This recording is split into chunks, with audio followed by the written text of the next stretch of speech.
Alright, we'll jump straight into things. Well, this is Longfellow's Island. Currently working some other things around and stuff like that. Maybe I'll make a video on that too. But I have mods for the handmade rifle. I believe what's called Kalashmith or Handmade Rifle Extension, which allows it to effectively look like a real AK. Not only does it use Hitman's uh, quote mirror, if you want to say that, and put the receiver back on this side, but also reanimates the gun. And I'm also using a retexture pack. Makes it look pretty much like your actual AK. I mean, the only real issues that I have with it is some parts aren't quite accurate to how these, I guess what you call small rivets, are on the receiver top here and stuff like that. Not quite accurate, and the size of the takedown button back here to pull up the dust cover isn't exactly quite to scale, but I mean, what can you do? Regardless of that, though, it looks pretty much like your actual AK-74. Mind that. Yeah, so I'm aware the AK-74 doesn't fire 7.62. I just wanted to make it look like that. Probably just put an actual steel magazine or something, or just call it the AKM, because I know some 7.62 AKs, like the AKM, did have Bakelite magazines that were only in 5x45. Or was it 5x39? Oh, whatever. Anyways, obviously, I have a mod that allows it so 7.62x39mm, the ammunition this rifle uses, spawns in the world, but it's not really too common. Then again, it isn't an American cartridge, and as far as Fallout's lore is concerned, I'm sure they were trying to hinder any real communist bloc, cartridges, rifles, etc. from getting into the country. Of course, there were still some ways for it to get into the country, like how we kind of had SKSs coming to our country through gun dealers and stuff like that, and collectors in the hunting market, but you get the point. Nothing really quite like this. So, I have another 7.62x39mm factory over at Jamaica Plain, but it's not really... Its position and the way the building looks from the outside is pretty nice, but it's not... It's pretty bare bones. It's just a very big red box with a roof on it that looks somewhat nice. Yes, I am somewhat sick. Deal with it. Also, I'm aware that I'm pretty certain there will be some choppiness and some weirdness going on with the recording, but can't really do too much about it, because my GPU is slightly older. Alright, well, this is the ammo factory. There's supposed to be lettering here, but I guess they just decided not to show up today. Maybe it's sick too. So, this is the main entrance. Doors auto-close, still shut on its own. We'll go into the office, which I kind of turned into a small, home if I actually need it to be. And then here's the whole generator room, if you will. Here's a terminal. I select what this machine here creates. Obviously using mods to make this look a lot nicer. This might actually be available, I'm not aware. Obviously there's some things I still have to reposition, so on and so forth. I can, craft some modifications for my weapons and, make it feel like an actual factory. Alright, so I believe this lever will turn on this part of the factory. Yes, and it'll turn on lights. Yep. Alright, engine's on, I believe. Yeah, this section does not receive power yet. So we'll go ahead and take a look at that real quick. Hopefully it's not actually producing anything. If it is, then whatever.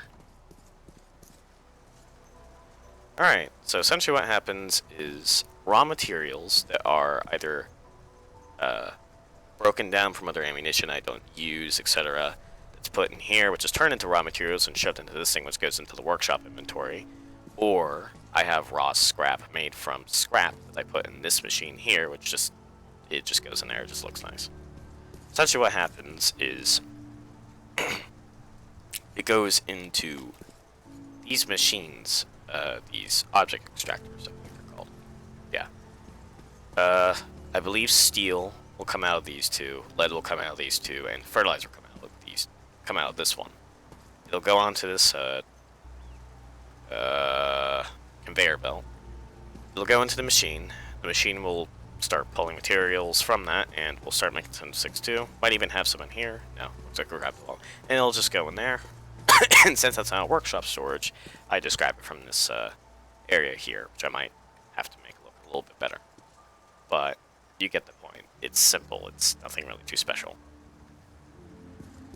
However, this is the first factory ever made with this type of, I guess you could call it style, where it actually looks like a real factory for the most part. Turn on their levers so the lights come on. That treadmill starting. I'll try and see if maybe I have some raw scrap. Or, no, it doesn't appear so. Oh well. The reason why I have this chicken fencing here and all of this here is because whenever it's scrapping raw materials like concrete, which in general I like to use to do, just so I can have raw materials and not have to pull from props, essentially.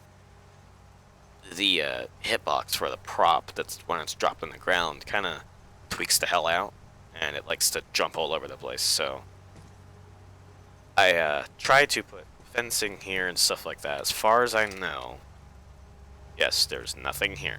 Okay. The reason why I'm so afraid of that is because the way Fallout 4's engine works is if there's too many items on the ground like that and it's just cluttering your workshop, and the workshops are already pretty laggy places, it can literally kill your save game. It will actually just destroy it. Too many items in one area will, in pretty much all the Fallout games, even Oblivion, will do that. Of course, in those games, you didn't really run into too many cases.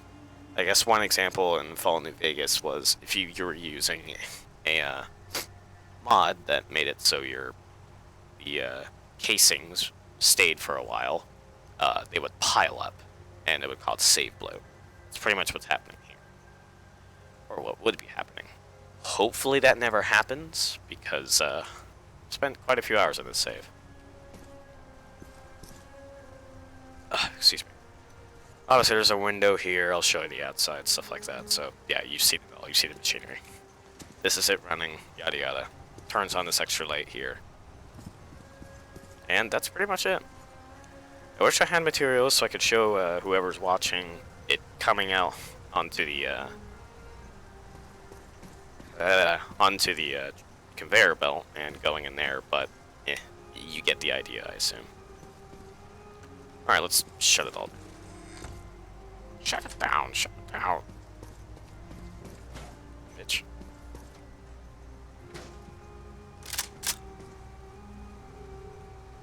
The factory is pretty efficient. It creates as much as you can, like, it pretty much creates as much as you could possibly want. In some cases, a bit too much. No use. It's getting close to night. Looks like I can still show it off and it doesn't look stupid.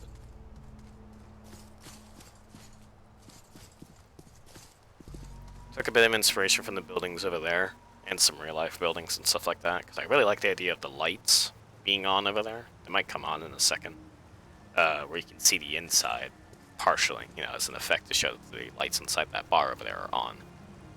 I like that idea, so I decided to make a factory that, you know, kind of looks the same as like an actual realistic building. So as you can see here, there's, what would you call it, supports for a dock. That's a problem, I have to remedy that. Concrete all around except for this part right here. In order to make it look more flush into the ground, as if there's, you know, the legs of the support and flooring here are going fairly deep into the ground for support and keeping the ground steady, I had to place other supports from a mod I have. There's some that are missing a few, yada yada, some that go into a goddamn rock, but who cares.